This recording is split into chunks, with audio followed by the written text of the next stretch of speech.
Diyan po binasa ni Ho Chi Minh. Puro mga puno-puno ang makikita nyo dyan.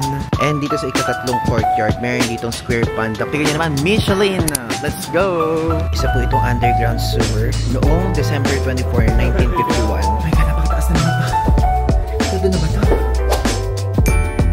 Hello guys! I'm back again with another video. At ngayon sa video na to, nabasa nyo naman sa title, i-explore po natin ang Hanoi. Specifically, yung mga cultural spots dito, yung may about sa history, ganyan. At ngayon nag-book na ako ng Grabway. Dumating na ata yung Grab. Ayan, so andito na ako. Ang ating pupuntahan ngayon is yung Ho Chi Minh Mausoleum. And after nun is yung Temple of Literature. After nun is yung mismong Hoa Lu Prison, ganyan. At ngayon, gusto ko lang i-share sa inyo from there sa mismong hotel natin na Hanoi Brilliant Hotel. Ang atin pong pamasahe ay 42,000 dong. So ilalagay ko dito yung conversion. And again, pwede kayong mag-grab, pwede kayong mag-grab bike. Yung grab bike dito parang angkas sa atin. Mas mura yun, parang mga 20,000. Halos kalahati yung diferensya ng dalawa. Kaya lang kasi guys, mainit na dito sa Hanoi ngayon. Alam niyo naman na ayoko ng mainit. So, nag-grab tayo. And ngayon, purely DIY tayo. Aside from that is gusto ko din kasing mag-chill-chill sa mga iba't ibang lugar dito dahil gusto kong i-absorb talaga yung history nila. Gusto kong malaman at samahan nyo ko. Kung hindi tayo dun makakakita ng parang mga guide or booklet is i-research na lang natin dun on the spot. Okay? Pero nalaman ko naman na yung mga ibang facts about dun sa mga mausoleum, ganyan, yung prison, na medyo nakakalungkot. Tapos yung Temple of Literature. So, tuturuan ko kayo later ng kahit anong maliliit na mga istorya patungkol dito sa Hanoi. Tignan nyo, oh. Ito mismo yung area na kung saan nandito ang St. Joseph's Cathedral. Ayan siya. Sikat na sikat yan guys. And actually, yan po ang meet up point minsan kapag ka mga food tour or kundi naman nagpupunta talaga dyan. Tingnan nyo, ayan may nagtutour. Oh. Diba? Puntahan natin yan tomorrow kasi super lapit lang niya talaga sa hotel natin. Like walking distance levels, ganun. Gusto ko lang din i-share sa inyo na dito sa Vietnam, ayan na tingnan nyo, puro mga flag ng Vietnam yung mga tinitinda nila. Like mga damit, ganyan. Pero diba sa atin bawal yan. Pero dito pwede po sa kanila yan if ever na gusto nyo bumili, ganun. Pwede dito. So sa Grab, dito tayo binaba. Hindi dito yung mismong entrance. Maglalakad pa daw tayo dito, sabi nung guard. O, diba? Pero ano naman, tignan nyo naman, malinis naman, hindi naman nakakatakot maglakad dito sa area na to. Parang wala namang manghahablot, ganon. Kasi, noong mga nakaraang punta ko dito sa Vietnam, yun yung lagi sa akin sinasabi kung safe daw ba yung streets. So, safe naman po. Grabe, ang haba ng pila!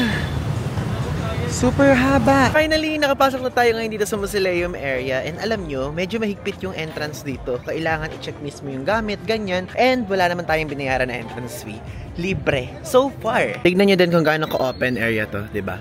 Ganda, no? Chill lang, ganun. Lala ko na nagpunta tayo dito sa Hanoi before. Ito yung pinagsisisihan natin na hindi natin napuntahan. Kasi aside from ang ganda niya, gusto ko din talaga siyang makita in person. Ayan! Wait, parang hindi harapan to. Yung nasa isang side atay harap. Itong side yung harapan, ito gilid lang to. Nakalagay yung Ho Chi Minh. Ayan, as you can see behind me, yaan yung mausoleum area. And gusto ko lang i-share sa inyo yung fun fact na ito po ay napakalaking landmark dito sa Hanoi na kung saan talagang pinupuntahan ng mga tao. Dahil aside from napakaganda niya is, itong mismong lugar kasi na to ay dinededicate sa revolutionary leader and first president sa Democratic Republic ng Vietnam na si Ho Chi Minh. Diyan sa lugar na yun na kung saan nakikita nyo, diyan po binasa ni Ho Chi Minh at dineklara ang independence noong 1945. Ang mausoleum na ito ay ginawa to between 1973 to 1975 at inspired siya sa Lenin's Mausoleum na makikita nyo sa Moscow. Pero kahit inspired yung design niya doon, ay talaga na mga nilagyan pa rin nilito yung ng mismong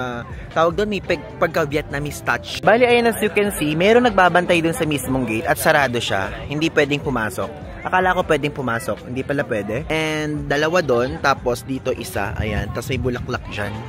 O, diba? Ang ganda ya, ang ganda. Additional fun fact kapag nagpunta kayo dito. Actually, hindi siya fun fact, pero rule dito yun.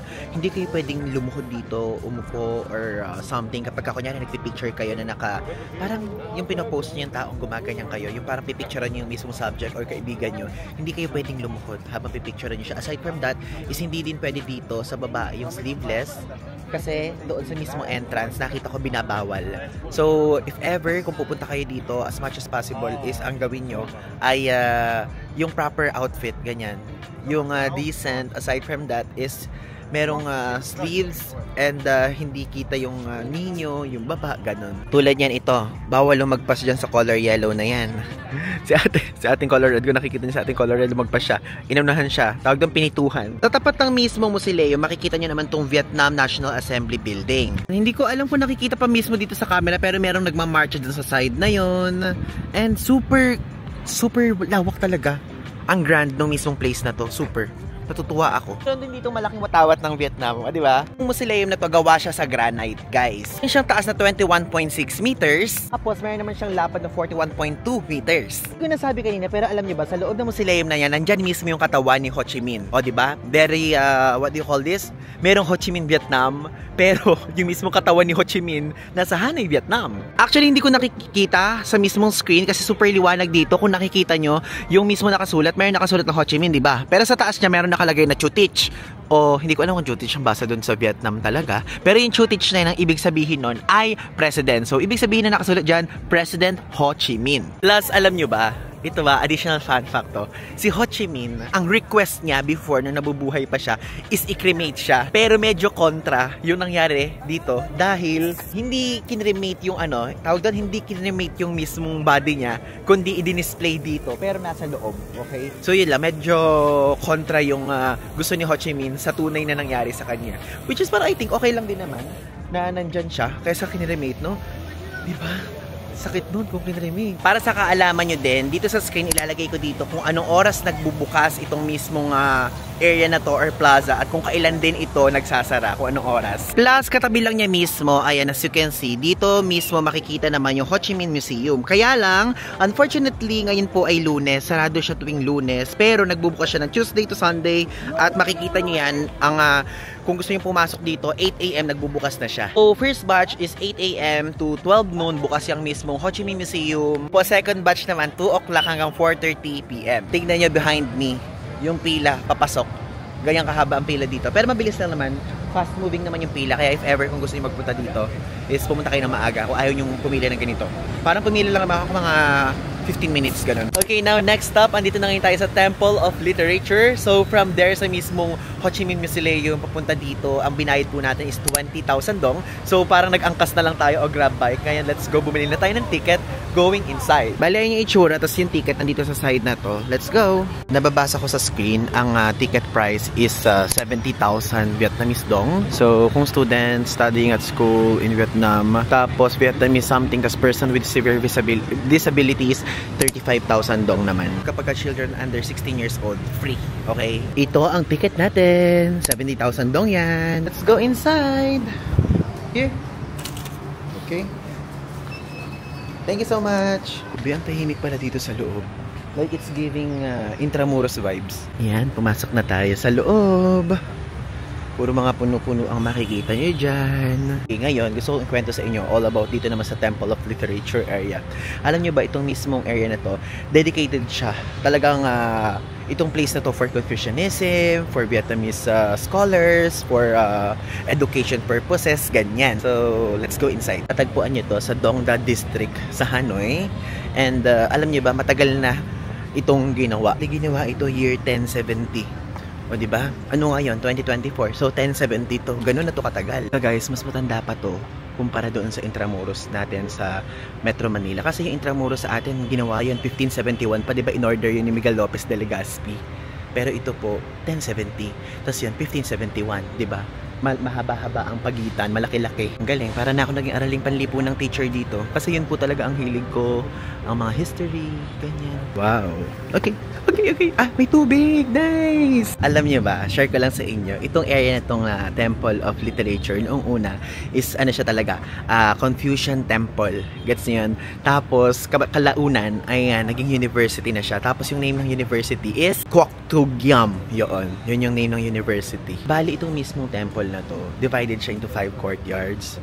And tignan natin kung ilan ang makikita natin. And dito sa ikatatlong courtyard, meron ditong square pond na kung saan sinisimbolize niyan ay purity and wisdom. So ito mismong area na to ay nag-host siya ng events tuwing Lunar New Year.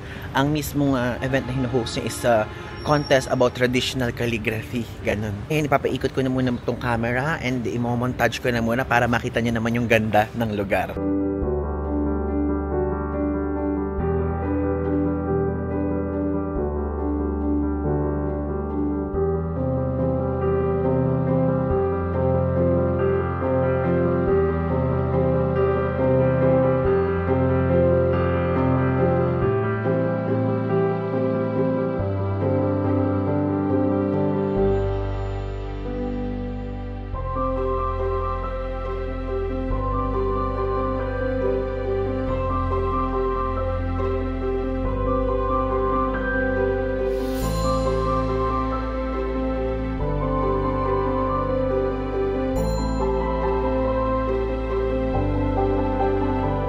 Ayan, andito na tayo ngayon sa pinaka-last na courtyard. Ang laki, no?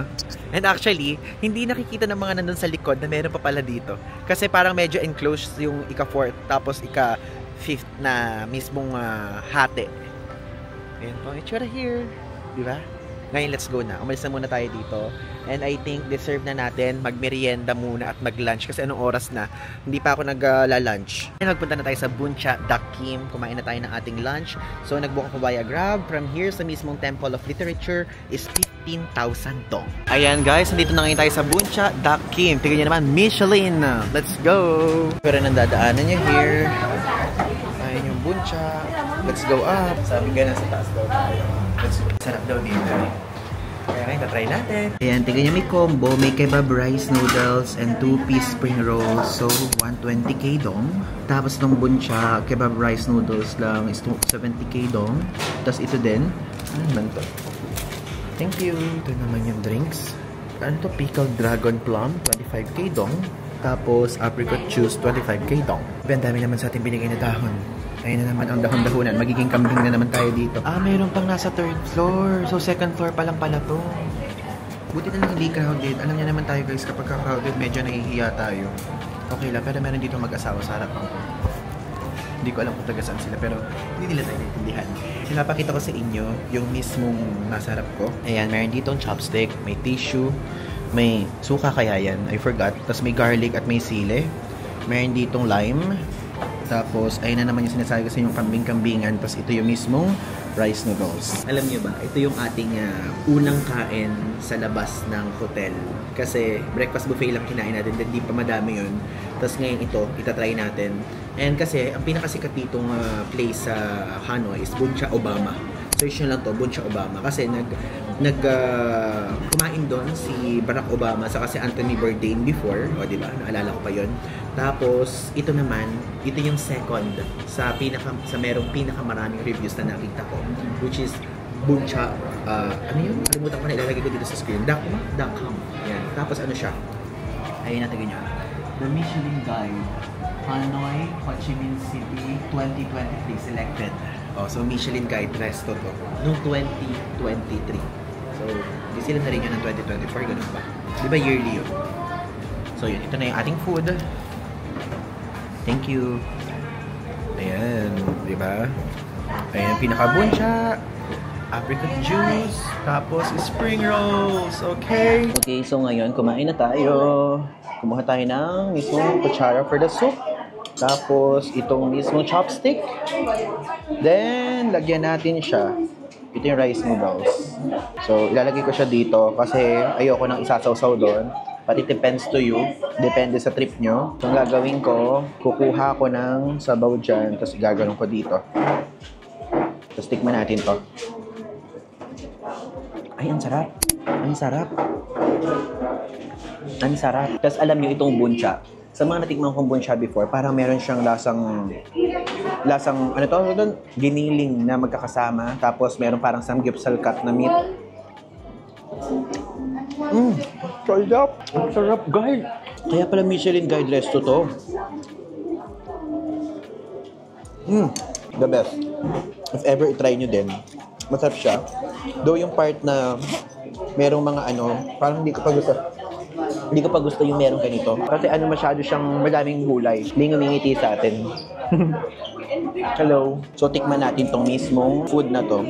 Though ito hindi ko to alam. Pero tingnan nyo, meron siyang ganyan, dahon. Tapos meron parang giniling sa loob. It's giving lasang burger patty. Pero, ma-peppery ng onte. Favorite ko talaga itong buncha. Fun fact about me, hindi ko pa nasasabi sa inyo, itong buncha ang pinaka-favorite kong Vietnamese food. So, yung mismong sabaw niya, medyo manamis-namis na, wait, titikman ko ulit. Medyo manamis-namis siya na medyo may alat ng onte. Ganon. Tapos yung mga lasa, parang halo-halong burger patty na Shanghai, na merong parang samgyupsal cut, ganon. Let's eat. So, kumuha lang tayo dito dahil lahat ng noodles na to sa atin. Pero for sure, di ko naman yun nauubos. Feeling ko ito na dinner natin. Hindi ko lang sure kung pwede magpa-refill ng sabaw. Pero itong in-order kong lahat, Meron pa kasamang parang Shanghai dito, which is Shanghai talaga siya. Tapos itong drinks na to, 145,000 dong to. Ito lahat yan. Ay, yung apricot juice, masarap din pero medyo maasim-asim. Mas nangingibabaw yung asim. Kung guys, kakain na muna ako Mamaya na ako magsasalita.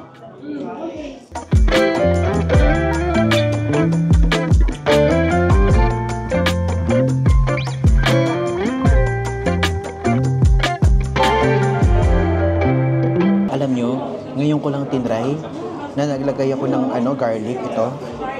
Garlic tas may sili sa mismong buncha. Ang sarap. Kaya lang open lang yung mga nila, yung mga nilalagay sa food. Yung serving spoon. Sarap. Medyo maanghang-anghang. Ito yung itsura. Maubos ko na yung sabaw Pero hindi ko ginalaw tong mga dahon-dahon. Kasi ano yan, mint. Ito po, ang lasa niya parang more like, parang isda ba't isda yung nalalasahan ko? Isda. Ganun yung lasa ko sa kanya. Nakikita ko sa mga video, sinasawsaw yan 10 out of 10. Okay guys, tapos na tayong kumain ngayon dito sa Buncha, Dak Kim, and so far 10 out of 10 yung rating ko sa food nila. Ang sarap guys. Nakakabusog yung mismong pinaka-combo nila dito. I-try nyo yun kasi may spring rolls, tapos meron na ding buncha set. And kapag gusto nyo ng drinks, additional na yun. Pero ako, I highly recommend din yung apricot. Medyo maasim siya pero haluin nyo lang para maging matamis na. Ayan yung itsura. Ayan. Diba? Next stop, andito na ngayon tayo sa Hoa Lo Prison. And ngayon tara, pumasok tayo sa loob. Hindi ko alam kung magkano yung ticket dito. Kasi syempre DIY tayo, hindi tayo nag-book ng ticket in advance. And also, from there sa mismong Buncha area, going here, 15,000 dong yung ating bayad sa Grab Bike. Let's go na! Ayun pa pala, dito yung ticket. Dito sa side na to. Ito yung mismong ticketing office, ang bayad 50,000 dong. O, diba mas mura siya ng 20,000 kumpara dun sa Temple of Literature. Ito guys, yung itsura ng ticket. Ayan, meron dalawang ganyan. So 50,000 dong yan. Ayan, as you can see. Nabigay na natin. Hello. Thank you. Ito yung itsura ng loob. Hello. Okay. Dito, meron ditong audio guide. And as you can see, nagbayad tayo. 100,000 dong ang bayad. Aside from dito sa mismong audio something na to, meron din mismong guide na ibibigay. Okay? If ever, kung ayaw niya na may guide na, okay lang naman. Pero ako kasi personally, gusto ko kasing malaman deeply yung history dito. Okay, tara, simulan na natin. Pumasok na tayo. So, konting story time ako dito sa mismong Hoa Lo Prison. Alam niyo ba na itong Hoa Lo Prison, nanggaling siya sa salitang Hoa Lo, which means stove. Tapos itong mismong area na to, o mismong site na to, ino-offer nito yung mismong colonial history ng Vietnam, and of course, yung mga tawag dito yung mga history noong Vietnam War. Nahihirapan ako magsalita kasi hindi ko kayo madinig. Kahit sinabi ko sa inyo na stove yung ibig sabihin ng Hoa Lo, hindi yun dahil dito sa mismong lugar na to, kundi dahil sa mismong street. Kasi itong street na to, ano siya guys, like known yung street na to before for pottery, ganyan, sa paggawaan ng stove, kaya siya naging Hoa Lo. Bale, itong area na to ay binild noong 1896 by the French colonial government para ikulong yung mga prisoners.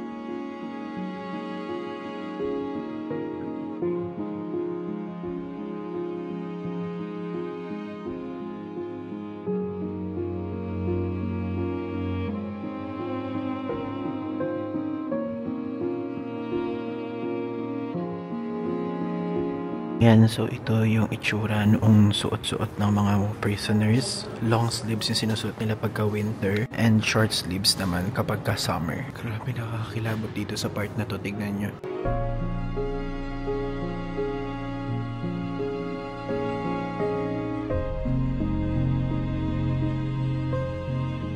Ito ang nakikita nyo, yan yung toilet area nila. Tapos itong pinakita ko nito, ito po yung itsura ng cell ng mga lalaki. Ang tawag dito, cell E. Ayan, ngayon, andito na ngayon tayo sa new area. Yung nakikita nyo sa akin, sa likod ko, ang tawag dito, kasyo. So, yun yung French word ng dungeon. Ayan, diba? Nakakilabot doon, pero doon nilalagay yung mga prisoners na binibreak yung rules. So, ayoko na pumasok kasi ang bigat ng feeling.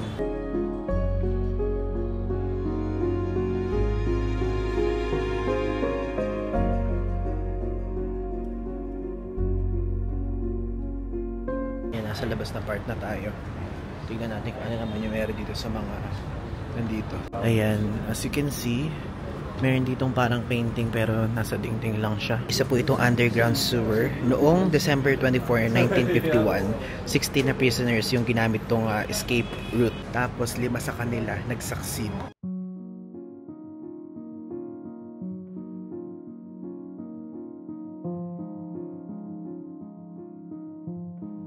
Ito namang ipapakita ko sa inyo. Ito naman yung detention area para sa mga female na prisoners.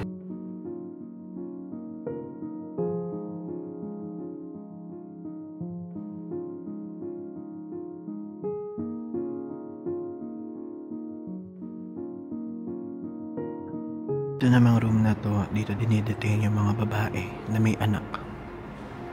Ito naman yung ginagamit pamputol ng ulo ng mga prisoners. Ito naman yung tinatawag na condemned cells. So, cell 1 to.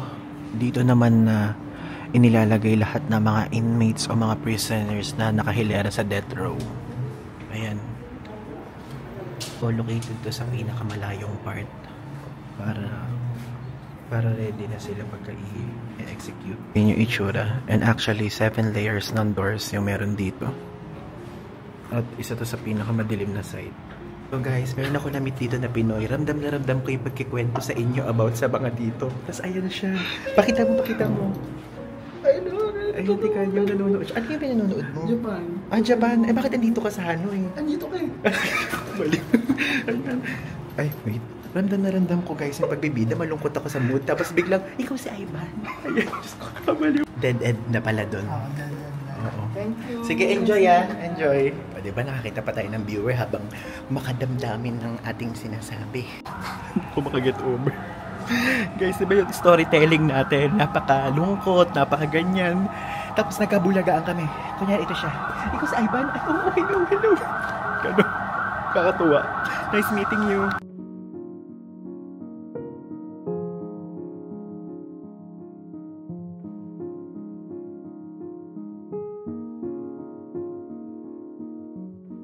So ngayon sa part na to, ito naman yung memorial area. Kung pupunta daw kayo dito, wear proper clothes. Aside from that is wag yung masyadong maingay. Parang second floor.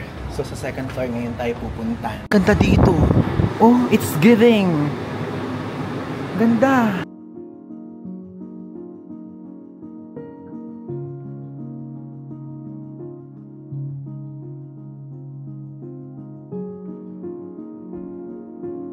Okay, finally we're done. And kahit pa paano, hindi ko ikinuwento lahat sa inyo kung ano yung mga makikita nyo dito. Bits lang, para if ever kapag pupunta kayo dito, meron pa kayong ibang pwedeng malaman na kayo ang makaka-discover kapag ka nagpunta kayo. And again, ang bayad lang dito, 50,000 dong, yung entrance. Then, alam nyo, honest opinion, kahit di na kayo mag-audiobook, o audio guide pala, I mean, kasi meron naman ng mga, parang ganito, may mga nakasulat naman na ganyan na pwede nyong gamitin as reference na lang basahin nyo bawat area, ganun. Hello guys, ngayon pupunta na tayo sa isang coffee shop dahil tapos na tayo dito sa Hualo Prison. Let's go! Dito na tayo ngayon sa Giau Mua.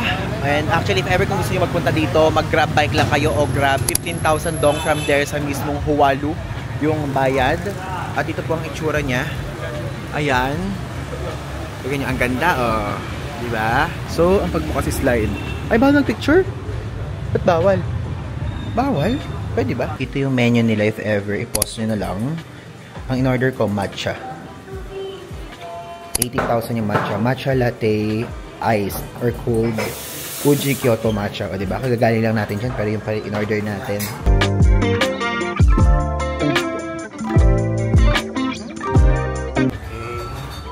Check natin. Ito yung pinagmamalaki sa TikTok. Ganito siya. Paikot. Okay. Ito yung mismo second floor lang. Pero pumunta pa rin tayo sa itaas. Yan. Napakataas naman ito. Ito yung pinakataas. Meron pang taas. Ayan o. Yan. Mayroon pala silang elevator. Naghagdan pa tayo. Yan. Ito. Okay. Oh my God, napakataas naman ito. Todo na ba ito? Ay, meron pa rin taas. Floor ba? Isa pa. Ayun yung elevator nila. Hindi gaano malaki, pero okay lang. So, second floor na lang tayo. Third floor tayo, dun baba tayo sa second floor. May rooftop pala. May rooftop. Di natin na-try yung rooftop. Ayan, so dito tayo sa labas ng second floor. O, di ba? Mayroon pa tayong sarili ventilador dyan. At least fresh air. Tumambay tayo dito. Okay naman pala dito. Okay siya. Actually, alam nyo, napakadami mga coffee shops dito. Pero syempre, pinili ko yung talagang pinupuntahan na nakikita natin online. And aside from that, namimili ako ng mismo mga coffee shops na merong yung kaya kong inumin, which is matcha. Kasi puro kape dito, guys. Kasi bukas, magta-try tayo uli sa Note Coffee. Like, napaka-memorable kasi ng Note Coffee sa atin. Kasi meron tayo ding iniwan na note. And uulitin ulit natin yung pagpunta natin doon para i-check natin kung andun pa yung note natin. Pero bukas yan. And doon, magkakape ko doon. Coconut coffee. Pero after nun, hindi na ako muna ulit magkape dito sa Vietnam. Dumating na yung order kong matcha latte. Ayan, as you can see. And dito, kapag order kayo, is i-deliver. Like, depende sa kahit nasaan kayong floor dito. Kasi 6 floors siya in total. Pero maliit lang yung space, so papanik kayo. I mean, aakyat kayo sa spiral na stairs na to. Pero tayo, ang pinili natin itong second floor. And naakyat naman na natin hanggang 5th floor. Pero later, i-elevator natin yung pinaka-rooftop para makita natin yung itsura. Maganda naman siya, guys. And hindi ko pa alam kung ano yung lasa kasi ngayon ko palang titikman. Ay, ang galing. Kutsa-kutsara. Okay, tikman natin kung masarap tong matcha nila. Sana masarap. Ako po yung mapanghusga po ako ng matcha. Sana masarap to, ha? Oh my God, tumapon! Matcha talaga, pero more like parang wala akong na raramdaman na. Alam niyo, medyo powdery sa bibig na matcha. Ala siyang ganun. Alang ganung factor. Pero medyo matamis siya, hindi siya super pait. Yun lang naman ang masasabi ko. Kung i-rate ko yung mismong matcha latte dito, 10 yung pinaka-perfect. Siguro, ang masasabi ko, 6. Bakit 6? Kasi, hindi siya perfect for me. Pero, okay naman yung lasa, pero hindi perfect for me. Okay, ngayon masasagot ko na kayo tungkol sa kung ano yung final verdict ko sa natikman ko dito. So, talagang 6 out of 10 siya. Nung una, medyo nagbabago-bago yung decision ko kasi maganda naman yung mismong lugar, ganyan. Pero personally, hindi po siya perfect for me. May lasa naman, pero hindi talaga siya perfect. So, if ever kayo itry nyo yung coffee, baka yung coffee better, pero yung matcha hindi po ganong yummy. Honest review lang po, para kapag napunta kayo dito, if ever kung gusto nyo pa rin itry, at least may nasabi na ako sa inyong feedback. Then, if ever yung coffee dito, pwede nyo itry kasi yun ang nakikita ko sa TikTok na masarap daw. Okay? So, ngayon, let's go back na sa ating hotel.